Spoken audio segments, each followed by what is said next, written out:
Hi everyone. இது அந்த வீடியோவோட கண்டினியூ. நம்ம நான்மாட வீதியில் சாமி ஊர்வலம் வரும்போது தீபாரத்தனை காமிச்சோம் இல்லையா, அந்த வீடியோவோட கண்டினியூ தான் இது. பட் சீன்ஸ் வந்து நான் காலையில் கிளம்பும் போதே எடுத்த வீடியோலாம் இதில் கிளிப்பிங்ஸ் உங்களை ஆட் பண்ணியிருக்கேன் உங்களுக்கு காமிக்கலான்னு. நாங்கள் கிளம்புனது வந்து போகின்னு காலையில் 6:30க்கு ட்ரெயினில் கிளம்புனோம். அதுதான் ரொம்ப இருட்டாக இருக்குது, போகிங்கிறனால ரொம்ப ஒரு மாதிரி க்ளவுடியாக இருக்குது பாருங்கள், அதனால தான். அப்புறம் அன்றைக்கி நான் உங்ககிட்ட 3 இன்சிடென்ட் நடந்ததுன்னு சொன்னேன். ஒரு ஹாப்பி நியூஸ், இன்னொன்று வந்து ஆதார் கார்டு மறந்துட்டேன் ட்ரெயின்லன்னு சொன்னேன். இன்னொரு இன்சிடென்ட் சொல்லலை, ட்ராஜடின்னு சொன்னேன். அதை சொல்கிறதுக்காக தான் கொஞ்சம் நான் இப்போ லெங்க்தான வீடியோவாகவே எடுத்திருக்கேன், அப்போ தான் டீட்டெயிலாக சொல்ல முடியும். ஆக்சுவலாக நாங்கள் கிளம்பும்போது எனக்கு கிளம்புறதுக்கு 10 days பிஃபோராகவே எனக்கு உடம்பு சரியில்லை. ஸோ என்னால் ப்ரிப்பரேஷன்லாம் சரியாக பண்ண முடியாமல் தான் ஆதார் கார்டை மிஸ் பண்ணிட்டு போயிட்டு அதுவும் டக்குன்னு அந்த ப்ராப்ளம் சால்வ் ஆகிடுச்சு.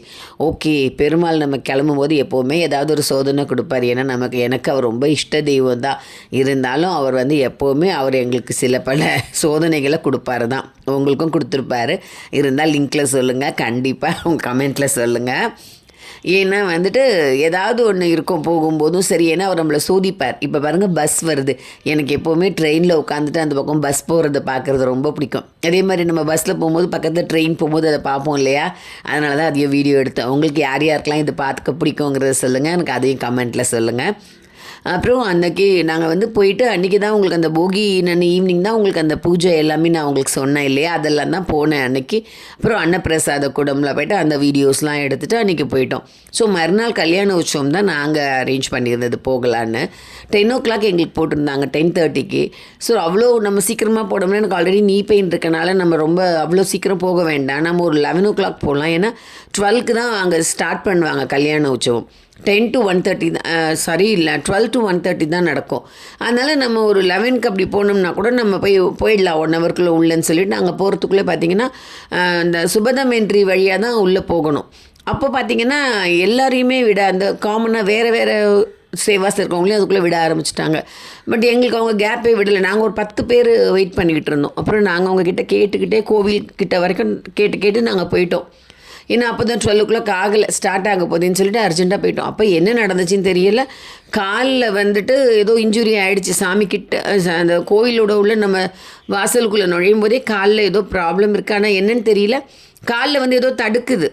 என்னோடய 2nd ஃபிங்கர் 3rd ஃபிங்கரில் என்னமோ காலில் ஒட்டியிருக்க மாதிரியே இருந்தது. சரி, ஓகே, நம்ம பாதத்தெல்லாம் நம்ம பார்க்கவே முடியாது இந்த கூட்டத்தில்னு சொல்லிட்டு நேராக உள்ளே போயிட்டு நம்ம உள்ளே கோயிலுக்குள்ளே என்ட்ரானோடனே லெஃப்ட் சைடில் போனோம்னா அங்கே தான் கல்யாண உற்சவம் நடக்கிற மண்டபம் இருக்கும். அங்கே போயிட்டு இடம் பிடிச்சிட்டு உட்காந்துடும். ஏன்னா அங்கே ஒரு 1500 people இருப்பாங்க. சைட்லலாம் திண்ண மாதிரி இருக்கும். ஸோ நாங்கள் அங்கே அதில் உட்காந்துட்டு காலை குனிஞ்சு பார்க்குறேன். அப்போ தான் என்னால் என்னோடய பாதத்தையே பார்க்க முடிஞ்சுது. பார்த்தா என்ன நம்ம காலில் தடுக்குதே 3rd ஃபிங்கரில் என்னது ஒட்டி இருக்குன்னு எடுக்கலான்னு பார்த்தா என்னோடய 2வது ஃபிங்கர் தான் வளைஞ்சி அங்கே போய் அதில் சாஞ்சிட்ருக்கு. யாரோ என் விரல் நல்லா மிதிச்சிட்டனால அது அப்படியே உள்ள ஏர் கிராக் ஆகிட்டு அப்படியே போய்ட்டு சாஞ்சிட்ருக்கு. எனக்கு அது தெரியவே இல்லை. அந்த கூட்டத்துலேயும் அந்த நெரிசல்லையும் வலி எனக்கு அவ்வளோ ஃபீல் ஆகலை.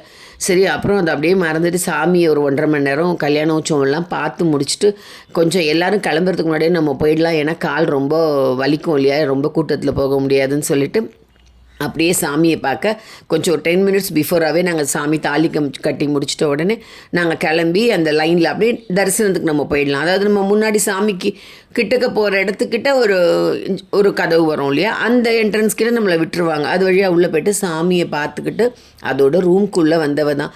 எங்களுக்கு வந்து ரூம் வந்து ராம்பகிஜா 3 தான். ஸோ அங்கேருந்து எங்களுக்கு அப்படியே காலை மெதுவாக தேய்ச்சிக்கிட்டு நடந்துட்டு புளிசாதம் பிரசாதம் கொடுத்தாங்க. அது கூட சாப்பிட கொஞ்சோண்டு வாயில் போட்டுட்டு வந்துட்டேன். பயம் எனக்கு, இது என்ன கால் இப்படி ஆகிடுச்சு, நம்ம வந்து விரல் கட்டு போடுவாங்களா, எலும்பு உடஞ்சிருக்கான்னு தெரியல, விரல் சாஞ்சிருக்கேன்னு ரொம்ப பயம்.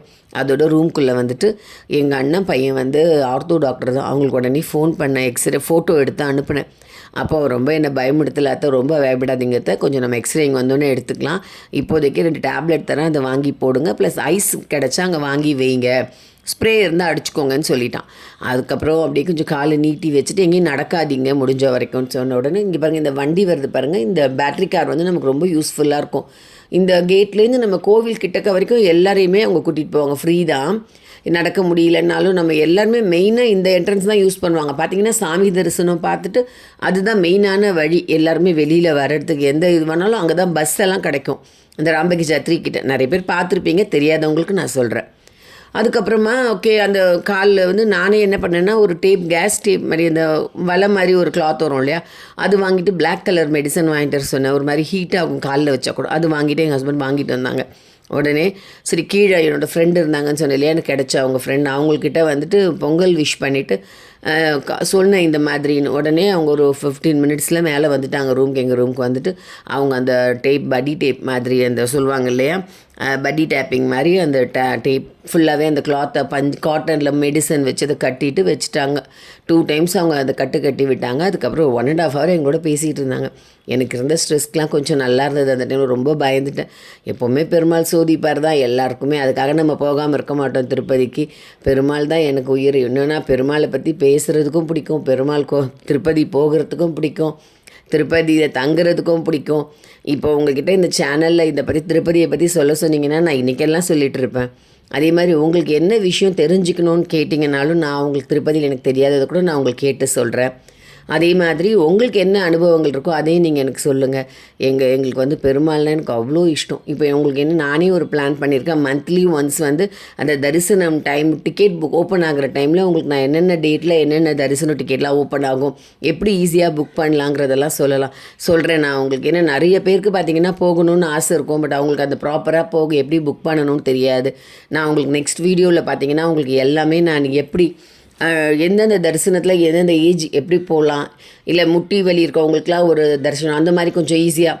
இப்போ நமக்கு பார்த்திங்கன்னா முதியோர் இதில் நம்ம போக முடியாது, ஏன்னா நமக்கு வயசு கம்மியாக தான் இருக்கும், நீ பெயின் இருக்கும். அவங்களுக்கு எந்த மாதிரி தரிசனம் போனால் ஈஸியாக இருக்கும் அந்த மாதிரியெல்லாம் நான் என்னோடய அனுபவங்களோடு சேர்த்து உங்களுக்கு அது எல்லாமே ஒரு வீடியோ நான் போடுறேன். அது உங்களுக்கு ரொம்ப யூஸ்ஃபுல்லாக இருக்கும்னு நினைக்கிறேன். இல்லை உங்களுக்கு எந்த மாதிரி வீடியோ, இல்லை எங்களுக்கு இந்த மாதிரி ரூம், இது வந்து ரூம் நாங்கள் தங்கியிருந்த ராம்பகிஜா ரூம் ரொம்ப நல்ல ஸ்பேஷியஸாக இருக்கும். மேக்ஸிமம் இது 100 rupees தான் இந்த ரூமுக்கு. நீங்கள் ஆன்லைனில் நான் தர்ஷன் புக் பண்ணிவிட்ட உடனே அடுத்த நாள் ரூம் புக்கிங் ஓப்பன் ஆகும்போது நான் புக் பண்ணிட்டேன். அப்புறம் CRO ஆஃபீஸில் போய்ட்டு நம்ம இந்த புக் பண்ணிக்கணும். நம்ம மென்ஷன் பண்ணி எதுவுமே கேட்க முடியாது. ரூம் அவங்க எது அவைலபிள் இருக்கோ அதுதான் கொடுப்பாங்க. பட் இது கிடச்சா ரொம்ப நமக்கு சௌகரியமாக இருக்கும். நல்ல ரூம் கோவிலுக்கு பக்கத்தில் இருக்கும், அடிக்கடி போய் சாமி பார்த்துக்கலாம், நான்மாட வீதியெல்லாம் நம்ம போய் பார்க்கலாம், எல்லாத்துக்குமே வசதியாக இருக்கும். நீங்களும் ட்ரை பண்ணி பாருங்கள். உங்களுக்கு இந்த மாதிரி நான் கரெக்டாக இனிமேல் மந்த்லி ஒன்ஸ் எப்போ டிக்கெட் புக்கிங் ஸ்டார்ட் ஆகும், 3 month பிஃபோர் தான் ஸ்டார்ட் ஆகும். அதை பற்றின டீட்டெயில் நான் உங்களுக்கு ஒரு 4 days நான் அந்த ஃபுல் வீடியோ நான் போட்டுடுறேன். உங்களுக்கு எந்தெந்த தர்ஷன் எப்படி நீங்கள் ரெடி பண்ணிக்கணும் அந்த மாதிரிலாம் எனக்கு தெரிஞ்ச டீட்டெயிலாக உங்களுக்கு சொல்கிறேன். என்னால் ஒரு 10 பேர் போனீங்கனாலும் எனக்கு சந்தோஷம்தான். உங்களுக்கு நீங்கள் பெருமாளை பார்த்தீங்கனாலும் எனக்கு அது ரொம்ப ஹாப்பி தான். நான் சொன்னது உங்களுக்கு யூஸ்ஃபுல்லாக இருக்கும்னு நினைக்கிறேன். டீட்டெயில்ஸ்லாம் காலில் அடிப்பட்டது ரொம்ப வருத்தமாக இருந்துச்சு. இந்த மாதிரி எப்போவுமே நடந்ததே கிடையாது. எனக்கு நடந்திருக்கு, வேறு விஷயங்கள்லாம் நடந்திருக்கு, எப்போவுமே சோதனைகள்லாம் இருக்க தான் செய்யும். ஆனால் இந்த தடவை வந்து அங்கே அடிப்பட்டது என்னால் ரொம்ப மனசுக்கு ரொம்ப வருத்தமாக இருந்துச்சு. சரி நம்ம என்ன ரீசன் தெரியலை. கடவுள் வந்து நமக்கு பெருசாக வர வேண்டியதை சின்னதாக பண்ணிட்டாரோ அப்படின்னு தான் நான் நினச்சிக்கிட்டேன். அப்புறம் நாங்கள் ஊருக்கு வந்துட்டு மறுநாள் காலையில் தான் ரூமை விட்டு வெளியில் வந்தேனே. வந்துட்டு அதோடு அங்கேருந்து பஸ் பிடிச்சி ட்ரெயின் பிடிச்சி வந்துட்டோம். ஊருக்கு வந்து எக்ஸ்ரே எடுத்து பார்த்ததில் ஏர் கிராக் இருக்குதுன்னு சொல்லிட்டு கட்டு போட்டிருக்காங்க.